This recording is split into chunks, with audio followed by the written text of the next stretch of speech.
नमस्कार, आप देख रहे हैं पहाड़ टीवी। आपके साथ मैं हूं बबीता। रुक करते हैं खबरों का, लेकिन उससे पहले एक नजर आज की हेडलाइंस पर। हरिद्वार में सुलभ शौचालय के पैसों को लेकर यात्री और कर्मचारियों के बीच जमकर हुई झड़प, वीडियो हुआ वायरल। हल्द्वानी प्रेस कॉन्फ्रेंस में अरविंद केजरीवाल ने की 6 बड़ी घोषणाएं। मुनस्यारी पुलिस ने गुमशुदा युवती को 24 घंटे के अंदर बरामद कर परिजनों को सौंपा। दिल्ली के मुख्यमंत्री और आम आदमी पार्टी के अध्यक्ष अरविंद केजरीवाल कल हल्द्वानी के दौरे पर थे, जहां उन्होंने प्रेस कॉन्फ्रेंस के जरिए भाजपा कांग्रेस पर निशाना साधा। साथ ही उन्होंने कहा कि भाजपा कांग्रेस ने केवल उत्तराखंड का छलावा, ये कोई विकास नहीं किया है। कहा कि भाजपा कांग्रेस ने केवल उत्तराखंड का छलावा किया है, कोई विकास नहीं किया है। हमारी सरकार दिल्ली में है और हमने दिल्ली के मॉडल को अब उत्तराखंड बनाने का भी फैसला लिया है। नदियाँ लूट ली, पहाड़ लूट लिए, जंगल लूट लिए, जो मिला वही लूट लिया। कैसे अस्पताल खोले जाएंगे, कैसे 24 घंटे बिजली मुहैया कराई जाएगी, कैसे सड़कें ठीक की जाएंगी, कैसे खेती ठीक की जाएगी, कैसे रोजगार मुहैया कराए जाएंगे। इन सारी चीज़ों के ऊपर जो 21 साल में इन सब ने मिलकर दुर्दशा की है, इस दुर्दशा को 21 महीनों में ठीक करने का पूरा प्लान हम लोगों ने उत्तराखंड के लोगों के साथ मिलकर तैयार किया। उस प्लान का कि लोग बिजली के बिलों से परेशान हैं, किसान बिजली के बिलों से परेशान हैं, पुराने अनाप शनाप बिलों से परेशान हैं। तो हमने कहा कि जैसे दिल्ली में करके दिखाया, दिल्ली में आज लगभग 73% लोगों को मुफ्त बिजली मिलती है। हमने करके दिखाया, हम झूठे वादे नहीं करते। ऐसे ही उत्तराखंड में आम आदमी पार्टी की सरकार बनेगी तो 300 यूनिट बिजली मुफ्त देंगे, पुराने बिजली के बिल माफ करेंगे, किसानों को मुफ्त बिजली देंगे और 24 घंटे, ऐसा नहीं कि भाई इररेस्पॉन्सिबल स्टेटमेंट है, कोई कहेगा मुफ्त बिजली देंगे तो बिजली नहीं आएगी। 24 घंटे बिजली आएगी और मुफ्त बिजली आएगी। और मैं कोई नेता नहीं हूं, मेरे को नेतागिरी करनी भी नहीं आती। हरिद्वार मातृ सदन में गंगा की अविरलता, निर्मलता और गंगा पर कानून बनाने की मांग को लेकर स्वामी आत्मबोधानंद को 33 दिन हो चुके हैं। इस संबंध में कल देश के कई पर्यावरणविद, गंगा प्रेमियों ने सरकार को कोसते हुए कहा कि मातृ सदन में अभी तक 3 संत गंगा के लिए अनशन करते हुए प्राण बलिदान दे चुके हैं, लेकिन सरकार मां गंगा की आवाज को अनसुना कर रही है। मातृ सदन में आज एक कार्यशाला को संबोधित करते हुए अन्ना हजारे टीम के राष्ट्रीय लोक आंदोलन न्यास कोर कमेटी के सदस्य भोपाल सिंह ने कहा कि 12 अगस्त को महाराष्ट्र के रालेगढ़ सिद्धि में अन्ना हजारे ने समाज के लिए पर्यावरण, गंगा को बचाने और किसानों की आवाज को बुलंद करने और चुनाव सुधार के लिए राष्ट्रीय लोक आंदोलन न्यास नामक संगठन का गठन किया है। 17 राज्यों से आए समाज सेवियों और अनेक किसान संगठनों को संगठित कर संगठन बनाकर अब हमें इस लड़ाई को लड़ना होगा। मातृ सदन में यहाँ पर मौजूद हैं। आपको बता दें कि लगातार माँ गंगा को बचाने का प्रयास यहाँ पर किया जा रहा है और लगातार प्रदर्शन यहाँ पर चल रहा है। आत्मबोधानंद महाराज इस वक्त यहाँ पर मौजूद हैं, जो लंबे समय से यहाँ पर जो है प्रदर्शन कर रहे हैं माँ गंगा को बचाने के लिए। और आज पूरा 1 महीना यहाँ पर हो गया है और लेकिन अभी तक सरकार की तरफ से कोई भी आश्वासन यहाँ पर नहीं मिला। और आपको बता दें, कुंभ के दौरान, महाकुंभ 2021 के दौरान भी यहाँ पर प्रदर्शन चल रहा था, लेकिन ऐसा क्या हुआ कि प्रदर्शन आश्वासन सरकार के द्वारा यहाँ पर दिया गया, प्रशासन के द्वारा, शासन प्रशासन के द्वारा आश्वासन दिया गया और इस आंदोलन को भी खत्म किया गया, लेकिन फिर से पुनः इनको यहाँ पर बैठने की क्यों आवश्यकता पड़ी, इस जानने के लिए आत्मबोधानंद जी से खास बातचीत करते हैं। सर, कितना समय हो गया आपको इस प्रदर्शन को करते करते? आज 33 दिन हो गया है। और पहली बात यह है कि शासन प्रशासन के तरफ से पिछले 2-3 साल से कोई आश्वासन या कोई चीज़ पे कोई वार्ता नहीं हुई है। जो भी हुआ है वो सेंटर से ही हुआ है, जैसा एनएमसीजी से हो, सीपीसीबी से हो। जो काम यहाँ का प्रशासन को करना चाहिए वो सेंटर के एनएमसीजी डिपार्टमेंट को करना पड़ रहा है, क्योंकि यहाँ के लोग इंटरेस्टेड ही नहीं है। जिस चीज़ के लिए जो बॉडी बना है यहाँ डिस्ट्रिक्ट लेवल पे या स्टेट लेवल पे, वो अपना काम नहीं कर रहा है, तब जाके सेंटर को करना पड़ रहा है।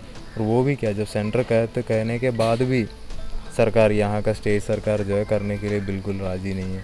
पिछले जो कुंभ में भी जो अनशन हुआ था उसमें भी प्रशासन की तरफ से या स्टेट की तरफ से कुछ नहीं आया था। एनएमसीजी की तरफ से ही आया था कि स्टेट को निर्देशित किया है कि जो पहले भी दिया गया ऑर्डर से, डायरेक्शन से, उसके क्रियान्वयन करो। और कुंभ में कितने दिनों तक आप प्रदर्शन में बैठे थे? क्योंकि कुंभ की भी अगर बात की जाए तो पहाड़ टीवी ने लगातार इसको ग्राउंड जीरो पर इस खबर को कवर किया था और उस वक्त भी आत्मबोधानंद महाराज जी लगातार प्रदर्शन में थे, वो आंदोलन में थे। उस वक्त कितने दिन तक आप प्रदर्शन में थे? उस समय करीब 40 दिन तक चलता रहा। फिर 40 दिन के बाद क्यों आपने अपना प्रदर्शन तोड़ दिया? फिर एनएमसीजी से दोबारा डायरेक्शन, क्योंकि एनएमसीजी का जो डायरेक्शन है, जैसा गंगा जी है, पहले क्या था, एनएमसीजी आने से पहले ये था कि जो गंगा जी अगर उत्तराखंड में है तो उत्तराखंड सरकार का जिम्मेदारी, अगर यूपी में गंगा जी बह रहे तो यूपी सरकार की जिम्मेदारी। जब से एनएमसीजी आया उसके बाद पूरा गंगा जी का जो पूरा अधिकार जो है वो एनएमसीजी के हाथ में आ गया। इसका मतलब ये है कि यहाँ का स्टेट सरकार अपने मनमर्जी कुछ नहीं कर सकते गंगा जी में। और ये एनएमसीजी डायरेक्शन देने के बावजूद भी सरकार, यहाँ का स्टेट सरकार खनन खोल रहा है, डैम का प्रपोजल को आगे बढ़ाते जा रहे हैं। इसके खिलाफ जब एनएमसीजी खुद लेटर लिख रहे, लास्ट में अप्रैल में चिट्ठी लिखा यहाँ के स्टेट सरकार को कि जो खनन को लेके जो क्लियरेंस दे रहा है और जो डैम्स को ले। अल्मोड़ा जिले विधानसभा सोमेश्वर के ताकुला क्षेत्र में युवा कांग्रेस कार्यकर्ताओं की एक बैठक की गई। बैठक में मुख्य अतिथि के रूप में पूर्व दर्जा राज्य मंत्री राजेंद्र बाराकोटी ने शिरकत की। बैठक में भाजपा सरकार की नीतियों से खिन्न होकर कई युवाओं ने भाजपा छोड़कर युवा कांग्रेस की सदस्यता ली, जिनका मुख्य अतिथियों ने माल्यार्पण कर स्वागत किया। इसके साथ ही बैठक में भाजपा सरकार की नीतियों से बेरोजगारी, महंगाई, भ्रष्टाचार आदि बिंदुओं पर चर्चा की गई। बैठक के बाद टाकुला बाजार में जुलूस निकालकर भाजपा सरकार का पुतला फूंका गया। Uttarakhand red cross society Dehradun द्वारा वृहद स्तर पर रक्तदान शिविर का आयोजन किया गया। आपको बता दें कि कृपाल रूहानी मिशन राजपुर रोड देहरादून के तत्वावधान में समय समय पर इस प्रकार के आयोजन करवाए जाते हैं। रेड क्रॉस सोसाइटी द्वारा समाज में लगातार सामाजिक हितों के लिए कार्य किया जाता है। वहीं रेड क्रॉस सोसाइटी के कार्यकर्ताओं द्वारा बताया गया कि आगे भी इसी तरह से सामाजिक कार्यों से संबंधित कार्य सोसाइटी द्वारा लगातार किए जाएंगे। हरिद्वार में सोशल मीडिया में दो पक्षों के बीच झगड़े की एक वीडियो तेजी से वायरल हो रही है। शौचालय के पैसे को लेकर शौचालय कर्मी और यात्रियों के बीच मतभेद हो गया। प्राप्त जानकारी के अनुसार सोशल मीडिया पर दो पक्षों के बीच झगड़े का ये वीडियो वायरल हुआ है। बताया जा रहा है कि वीडियो हरिद्वार की पंतदीप पार्किंग का है, जहां देहरादून से गंगा स्नान को आए यात्रियों और पंतदीप पार्किंग में स्थित शौचालय के कर्मचारियों के बीच पैसे को लेकर थोड़ी कहासुनी हो गई, जो इतनी बढ़ गई कि मारपीट तक की नौबत आ गई, जिसका वीडियो किसी स्थानीय निवासी द्वारा बना लिया गया, जो सोशल मीडिया पर काफी वायरल हो रहा है। कुमाऊं में आवासीय प्रयोजन के बहाने बिल्डरों द्वारा भूजल की भी चोरी हो रही है। जमीन के अंदर पानी का ये घोटाला कुमाऊं कमिश्नरी नैनीताल के रामगढ़ ब्लॉक में हो रहा है, जिसके खिलाफ आधा दर्जन गांव के निवासियों ने आरोही संस्था के नेतृत्व में आंदोलन छेड़ दिया है। ग्रामीणों का कहना है कि इस तरह की गतिविधियों से भूजल तंत्र गड़बड़ा जाएगा और पहाड़ी गांव में पेयजल के स्रोत सूख जाएंगे। और एक जो कॉन्सेप्ट है लोगों का कि ये बाहर वाले अंदर वाले, ये कुछ भी नहीं है। तो उत्तराखंड में अगर एक नाली भी किसी ने जमीन ले ली, वो भी यहीं का नागरिक है। मेरे पॉइंट ऑफ व्यू नागरिक पूरे भारत में कहीं भी जा सकता है, चाहे जमीन है या नहीं है। सकता है कि ये बाहर वाले मुद्दा उठा रहे हैं, अंदर वाले मुद्दा उठा रहे हैं। भारत देश के नागरिक हैं, हम सतोली के, हम मौना के नहीं हैं, हम भारत देश के नागरिक हैं। सबसे पहले हम क्षेत्रवाद को बढ़ावा न दें, न क्षेत्रवाद न गाँववाद। हम यहाँ पे इकट्ठे हुए हैं, हमारे नेचुरल रिसोर्सेज पे हमला हो रहा है। अगर आप उत्तराखंड के अगर ये रामगढ़ ब्लॉक को देखते हैं तो प्यूड़ा और नीचे कुमाटी प्रकृति के तौर पर इतने अच्छे नौले यहाँ पर सृजित किए गए हमारे पूर्वजों द्वारा, जो एक धरोहर है। अगर यहाँ पर बोरिंग होती है तो वो धरोहर को नुकसान होने वाला है, और हमें अपने बच्चों के भविष्य को देखने के लिए, उनके भविष्य को उज्जवल रखने के लिए वो धरोहरें बरकरार रखनी है। तो हम चाहते हैं कि इस प्रकार की बोरिंग हमें बिल्कुल पसंद नहीं है, कहीं पर भी नहीं।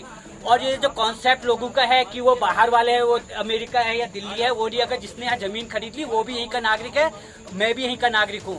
हमें कोई तोड़ने की जरूरत नहीं है, और हमारा मुद्दा है कि हम प्रकृति का संरक्षण करना चाहते हैं। और पुलिस महानिरीक्षक उत्तराखंड के आदेश के क्रम में पुलिस अधीक्षक पिथौरागढ़ लोकेश्वर सिंह के निर्देशन में जनपद पिथौरागढ़ में गुमशुदा बच्चों, पुरुष और महिलाओं की तलाश के लिए पूरे उत्तराखंड में ऑपरेशन स्माइल चलाया जा रहा है। जिस क्रम में दिनांक 18 सितंबर को नाचनी निवासी प्रेमा देवी ने 112 के माध्यम से थाना नाचनी में सूचना दी कि उनकी बेटी कहीं चली गई है, जिसकी काफी तलाश करने के बाद भी पता नहीं चल पा रहा है। पुलिस अधीक्षक ने मामले को गंभीरता से लेते हुए थानाध्यक्ष नाचनी को गुमशुदा की तलाश के लिए आदेशित किया। साथ ही पुलिस को सूचना मिली कि लड़की को मुनस्यारी की तरफ जाते हुए देखा गया था, जिस पर थानाध्यक्ष मुनस्यारी को सूचित किया गया। प्रभारी थाना मुनस्यारी विकास कुमार के नेतृत्व में पुलिस टीम द्वारा तलाश करते हुए उक्त युवती को सकुशल बरामद कर परिजनों को सुपुर्द किया गया। परिजनों द्वारा पुलिस का आभार व्यक्त किया गया और त्वरित कार्रवाई किए जाने की सराहना भी की गई। रविवार को जय मां संतोषी टैक्सी यूनियन थत्यूर ने टैक्सी यूनियन के कार्यालय में शपथ ग्रहण समारोह आयोजित किया। शपथ ग्रहण समारोह में जिला पंचायत अध्यक्ष भोला सिंह परमार ने नवनिर्वाचित पदाधिकारियों को शपथ दिलाई, जिसमें सज्जन सिंह चौहान ने अध्यक्ष, प्रवीण पवार ने उपाध्यक्ष, विनोद कुमार ने सचिव, अरविंद ने सह सचिव, जसवीर पडियार ने कोषाध्यक्ष पद पर शपथ ली। कार्यकारिणी सदस्य में विजेंद्र, अजय, विनोद, सोवत, सुरेंद्र, भरत लाल, जीतमणि ने भी शपथ ली। डोईवाला क्षेत्र में श्रमजीवी पत्रकार यूनियन का कार्यालय डोईवाला चौक के पास खुल गया है, जिसका उद्घाटन पंचायती राज संगठन कांग्रेस के अध्यक्ष मोहित उनियाल ने किया। साथ ही पत्रकारों को कार्यालय खुलने की बधाई भी दी। उन्होंने कहा कि पत्रकारों का एक नियत स्थान हो जाने से खबरें भी प्रकाशित करने में उन्हें सहूलियत होगी, तो वहीं राजनीतिक दलों और ग्रामीणों को भी एक ही नियत स्थान पर अपने क्षेत्र की समस्या के संबंध में जानकारी देने के लिए सहूलियत मिलेगी। उन्होंने कहा कि पत्रकार हमारे देश का चौथा स्तंभ है और जनता की बात सरकार तक पहुंचाने का जो काम स्थानीय पत्रकार कर रहे हैं वो काबिले तारीफ है और एक नियत स्थान तय होने से पत्रकारों के साथ ही आम जनता को भी इसका लाभ मिलेगा। श्रमजीवी पत्रकार यूनियन डोईवाला का जो है कार्यालय की शुरुआत हुई, कार्यालय का उद्घाटन हुआ। सबसे पहले तो मैं उसकी शुभकामनाएं देना चाहूँगा सभी पत्रकार साथियों को। और डोईवाला क्षेत्र में जिस तेज़ी से श्रमजीवी पत्रकार union electronic media, print media के साथ बहुत अच्छे से काम कर रहा है, और मैं ये मानता हूँ कि खाली जनता के जो मुद्दे हैं उसको तो उठाने का काम श्रमजीवी पत्रकार यूनियन ने किया ही है, उसके साथ अपना सामाजिक सरोकार जो है, आप हमने देखा कि कैसे कोरोना के वक्त में कैसे पीड़ितों की मदद पत्रकार यूनियन के द्वारा की गई, कैसे उनको सैनिटाइजर हो या मास्क डिस्ट्रीब्यूशन हो उसका काम किया गया, कैसे आर्थिक सहायता जो या उसके अलावा जो राशन है घर घर जाकर राशन वितरित किया गया। तो मुझे हमें बहुत खुशी होती है कि हम तो एक राजनीतिक कार्यकर्ता हैं, सामाजिक कार्यकर्ता हैं, मगर जो डोईवाला श्रमजीवी पत्रकार संघ है वो सामाजिक होकर लोगों के बीच में जाकर लोगों के काम भी कर रहा है। अल्मोड़ा जिले के विकास खंड सल्ट में एसओ धीरेन्द्र पंत के नेतृत्व में विकास खंड मुख्यालय मौलेखाल में थाना दिवस के अवसर पर बैठक की गई। एसओ धीरेन्द्र पंत व्यापारियों, ड्राइवरों और क्षेत्रीय जनप्रतिनिधियों, ग्रामीणों को कानून, साइबर क्राइम की जानकारी दी। साथ ही बैठक में ग्रामीणों की समस्या को सुना, वहीं समस्याओं का त्वरित समाधान भी किया गया। गरुड़ नगर पंचायत के अस्तित्व में आने के बाद 3 अगस्त 2021 से जारी शासन आदेश के बाद शासन द्वारा नियुक्त प्रशासक जिलाधिकारी बागेश्वर द्वारा गरुड़ नगर पंचायत के संबंध में पिछले 1.5 महीने बाद भी अभी तक किसी भी प्रकार की बैठक नहीं ली गई है, जिससे कि कई समस्याएं क्षेत्र में व्याप्त हैं। वहीं समस्त टीट बाजार क्षेत्र कूड़े के निस्तारण की समस्याओं से भी परेशान है। उप जिलाधिकारी गरुड़ को एक ज्ञापन आपके द्वारा दिया गया था, तो किस संबंध में वो ज्ञापन था और किस तरीके की आप परेशानी का सामना कर रहे हैं? महोदय, मेरे को व्यापार संघ अध्यक्ष हुए कम से कम 8-10 साल हो गए यहाँ पर जी। तो यहाँ पर सफाई व्यवस्था बहुत ही चरमरा गई है जी। जगह जगह कूड़े का ढेर पड़े हुए हैं जी। जब से ये नगर पंचायत अस्तित्व में आई है जी, तब से जिला पंचायत ने यहाँ पर काम करना बंद कर दिया है। जगह जगह एक तो चौमास का मौसम है, जगह जगह कूड़ा पड़ा हुआ है। इसमें नगर पंचायत जब 3 अगस्त को नगर पालिका की स्थापना हो गई थी, उसमें डीएम साहब को यहाँ का इंचार्ज और ईओ बनाया था उप जिला अधिकारी को, अच्छा। एसडीएम साहब को ईओ बना दिया था। तो वो अपने कार्य में इतना व्यतीत हैं कि वो इस काम को नहीं कर पाएंगे। इसलिए बागेश्वर का जो ईओ है या कोई कर्मचारी वहाँ का है, इस कार्य को जल्दी से जल्दी कार्य करना चाहिए, इसमें ग्रहण करना चाहिए और इस कार्य को शुरू करना चाहिए। इसमें प्रत्येक किस्म के काम हैं, जैसे पानी का व्यवस्था है और ये सफाई की व्यवस्था है, रोडों की सफाई की व्यवस्था है, रोडों पर जो स्ट्रीट लाइट पथ पर हैं उनके पथ लाइट जो हैं उनकी व्यवस्था है, सार्वजनिक स्थानों पर लाइट की व्यवस्था और रोडों पर लाइट की व्यवस्था, इस प्रकार की जो व्यवस्था है वो सुचारू रूप में आ जाएगी। तो उप जिलाधिकारी गरुड़ से भी जब आप मिले थे, उन्हें आपने ज्ञापन दिया था, तो उनके द्वारा किस तरीके की बात कही गई जब यह मामला आपने उनके सामने? नहीं, उन्होंने भी यही बोला था। उन्होंने बोला था कि भाई अभी मैं नया आया हूँ और इस विषय में मुझे कोई अधिक जानकारी नहीं है, लेकिन हम लोग जो होते हैं परेशानी अपना ही काम करना हमारे लिए जब वो हो जाता है, उसी में उलझे रहते हैं, तो इसमें हम कम समझ देंगे आप। तो इसके लिए अगर ये जो एमएलए साहब हैं, हमारे विधायक साहब हैं, वो इस विषय में इसमें रुचि ले तो उसको मिल जाता है। बागेश्वर के जो ईओ हैं उनको इस कार्य के विषय में बताना चाहिए या यहाँ से कार्यकारिणी बनानी चाहिए अलग से, वो इस विषय को देखेगा। तो क्षेत्रीय विधायक से भी आपकी बात हुई जी, जैसा कि आपने बताया? क्षेत्रीय विधायक से मैंने इस विषय में बात की थी। उन्होंने कहा था कि इस विषय में हमने कल बात की है, डीएम साहब से बात की है, कार्रवाई होगी।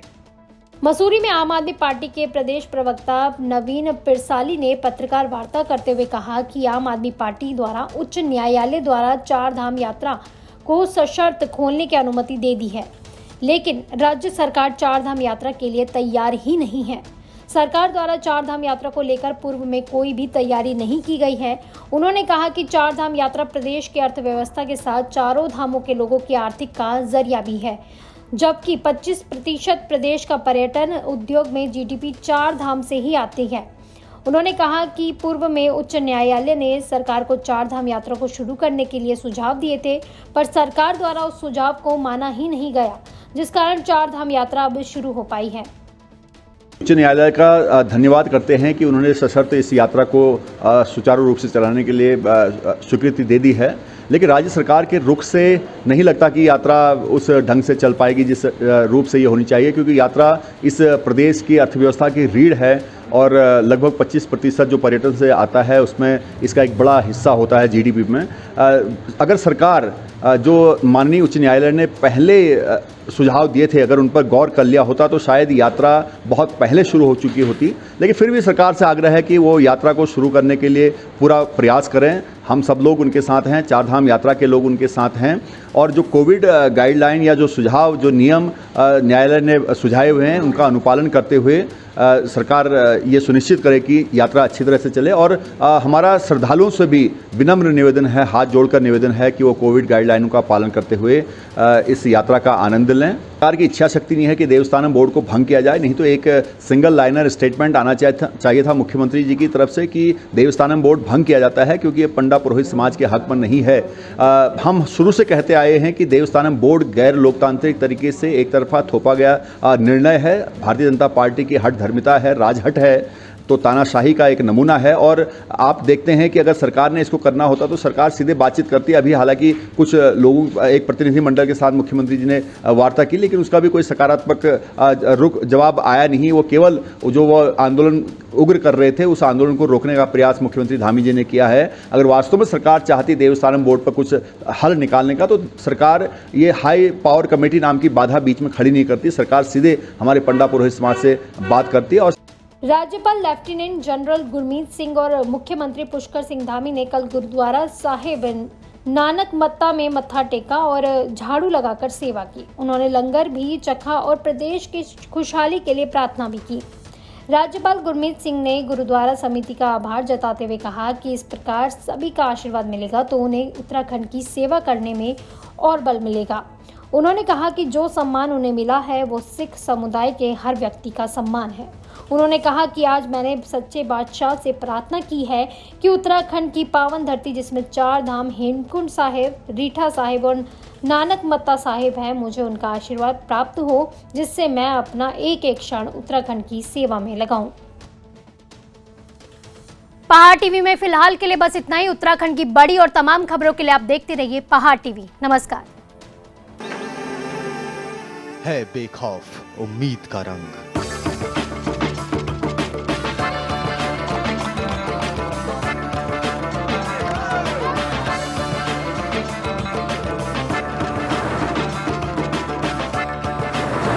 है आस्था भी।